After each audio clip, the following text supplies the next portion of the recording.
Jeanne grew up surrounded by men since she was a child. Although she was only an illegitimate daughter, the count who adopted her took great care of her. Not only did he allow her mother to work as a servant in the household, he also often brought Jeanne along to broaden her horizons. The countess didn't see anything wrong with this at first, thinking her husband was simply being charitable until she discovered he couldn't even read without having Jeanne by his side. That's when the countess began to feel threatened. She quickly ordered a carriage to send the mother and daughter away. To appease his wife, the count came up with a compromise. He would pay to have Jeanne sent to a convent for a few years, but Jeanne couldn't stand the dull and restrictive life in the convent. A fan of romance novels, she would often sneak down to the creek to read in secret. Such behavior, however, was deemed rebellious and improper within the convent. Jeanne, who refused to change her ways, was eventually expelled. She was taken back to the count's residence once again. This time, the count still made no effort to keep his distance. Instead,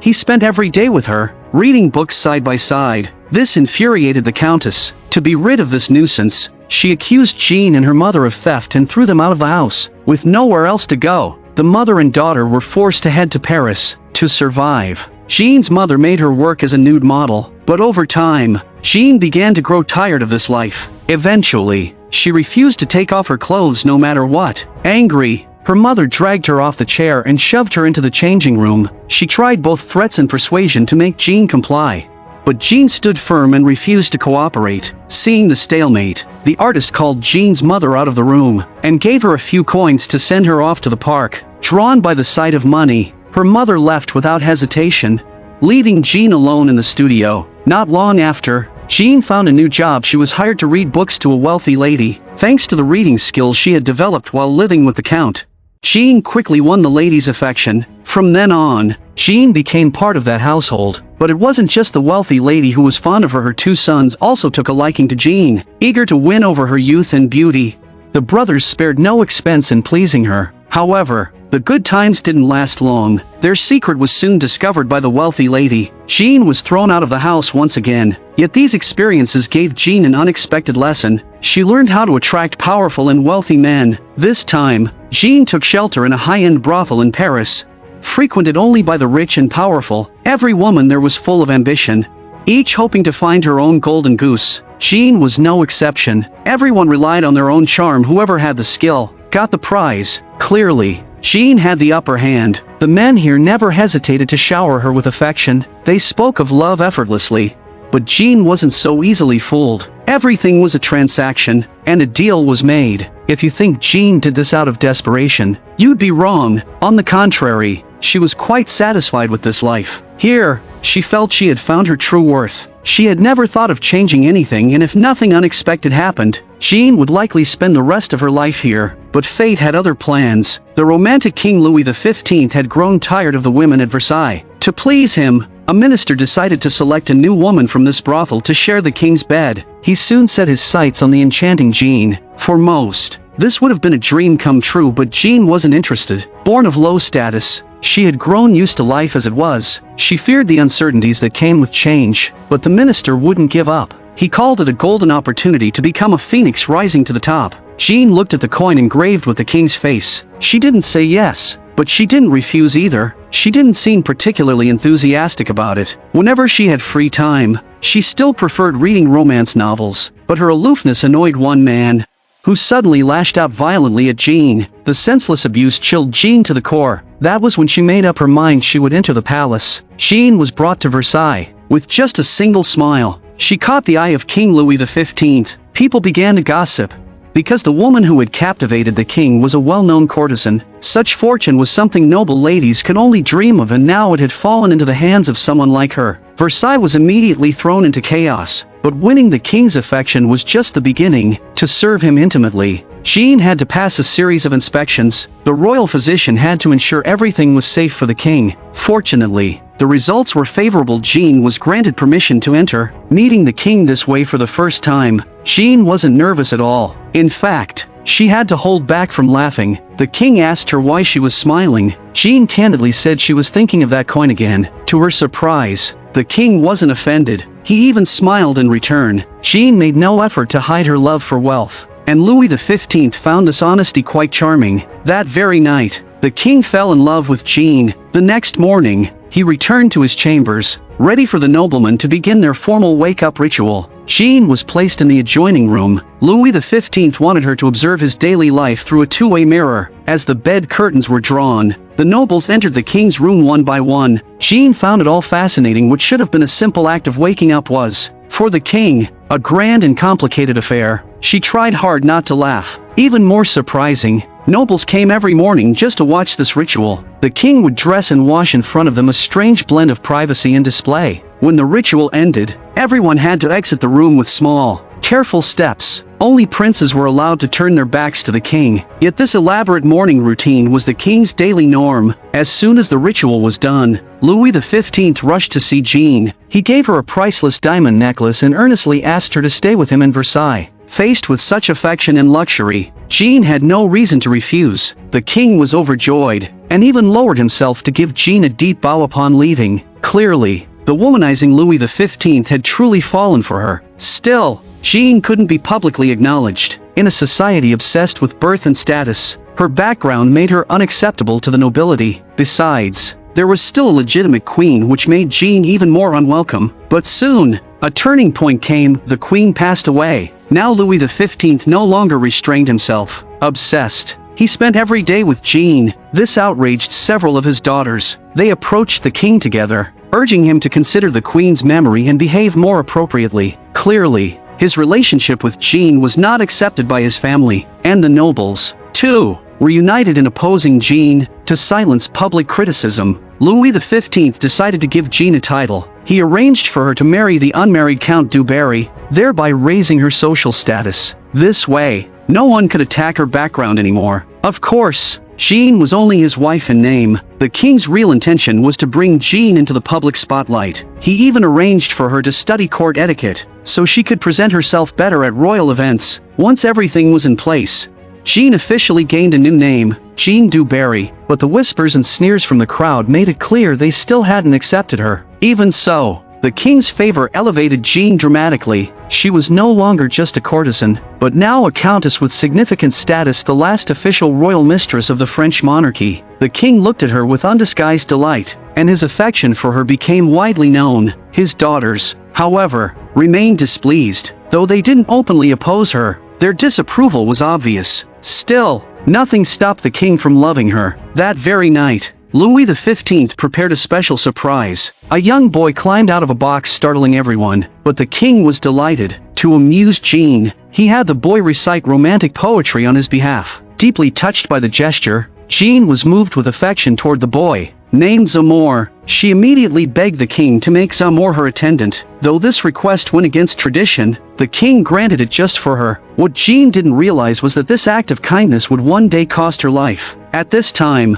Louis XV had eyes only for her. Just because Jeanne loved stargazing, he brought out an expensive telescope, so they could look at the stars together at night. When Jeanne wanted to wear men's clothing, the king didn't hesitate to let her wear his own. Such behavior was not acceptable at the time, but Louis XV didn't care. As long as it was something Jeanne desired, even if criticized by the world, he would gladly do it. This stirred up gossip among the nobles at Versailles. They said the king had lost his mind over Jeanne. No matter where he went, he had to bring her even when hunting. Jeanne was very satisfied with her current life, but her mother wasn't. She believed Louis XV, known for his womanizing, would eventually tire of Jeanne, just like all his other mistresses. So, for safety's sake, she suggested Jeanne try to win the queen's position, but Jeanne had no such ambition. With the king backing her, she never worried about the future. After all, she was deeply favored. To make her more comfortable, the king even built her a palace. That palace would later become Queen Marie's favorite retreat, Petit Trianon.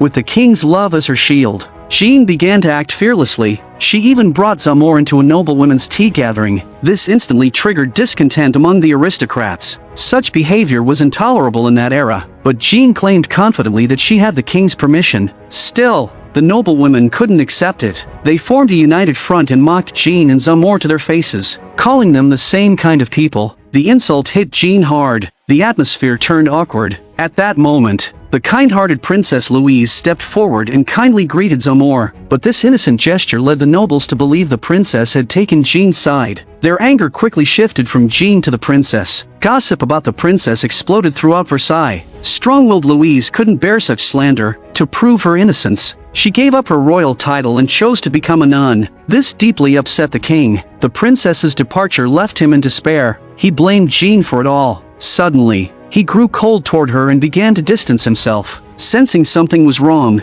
Jeanne quietly withdrew from the room. Though she had mentally prepared for this, she still felt crushed. She asked a servant if the king had found a new mistress. The servant replied, "You're still the most favored, but the king likes change." His words made Jeanne realize the truth. After a moment of reflection, she decided to fight back. Jeanne didn't act like the other noblewomen. She took a different approach, full of surprises, to keep the king interested. And it worked. Jeanne reclaimed her position as the king's chief mistress, but the peace wouldn't last. Marie Antoinette of Austria was about to marry the Dauphin, Louis. At the welcoming banquet, Marie, the guest of honor, was left hungry because no one had announced the meal. She was told they had to wait for the king. Trying to make a good impression, she waited patiently. A while later, the king finally arrived with Jeanne. The banquet, meant to celebrate the Dauphin, was overshadowed by Jeanne's arrival. People whispered that Jeanne had stolen the spotlight. Jeanne didn't seem to notice. Used to being the center of attention, she forgot that Marie was the true guest of honor. During the meal, she even showed public affection with the king, completely inappropriate for the occasion.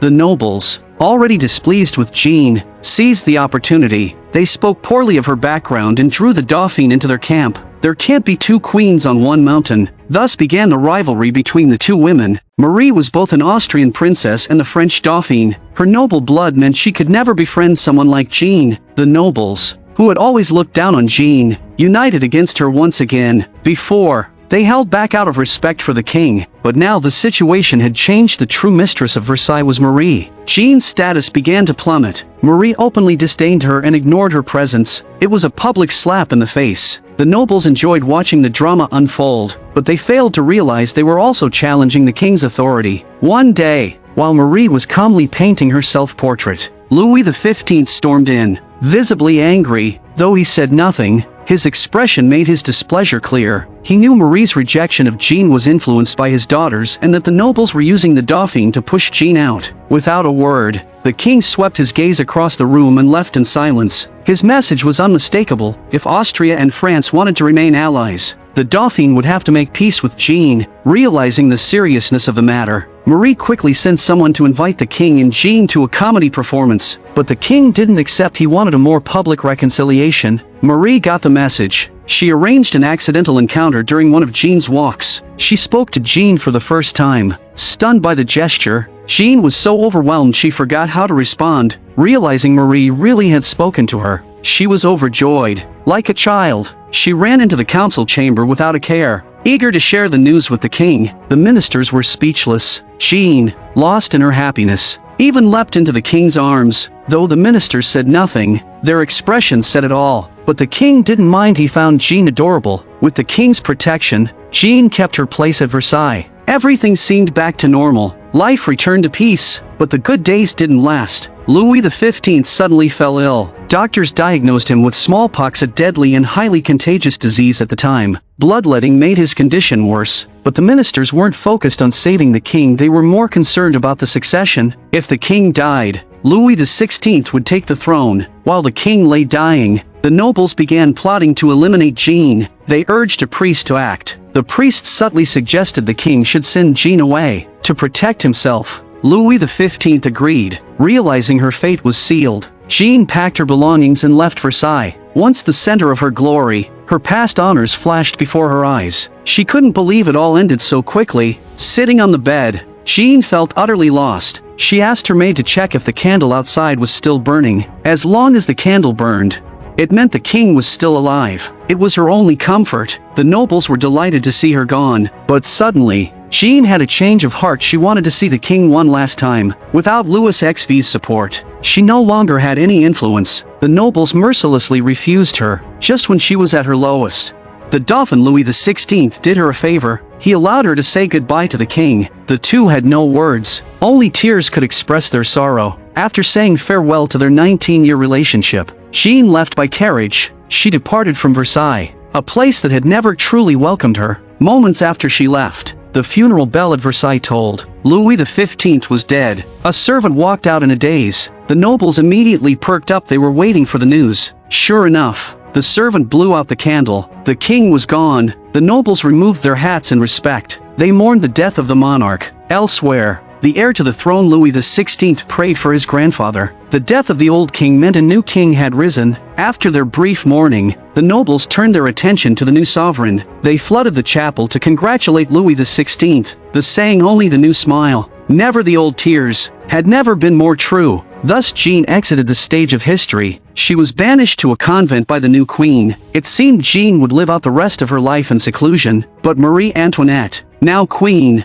was reckless and extravagant. In 1789, her behavior helped spark the French Revolution. Zamore, once raised by Jeanne, joined the revolution. To avoid trouble, Jeanne asked him to stay out of it. Zamore agreed on the surface but secretly betrayed her to the Revolutionary Committee. Because of his false testimony, Jeanne was convicted of treason and sent to the guillotine. At age 50, Jeanne du Barry's brilliant yet brief life came to an end. And with that, the story of the Countess Jeanne du Barry was over. I'm a movie enthusiast. Please subscribe to my channel, and I'll see you next time.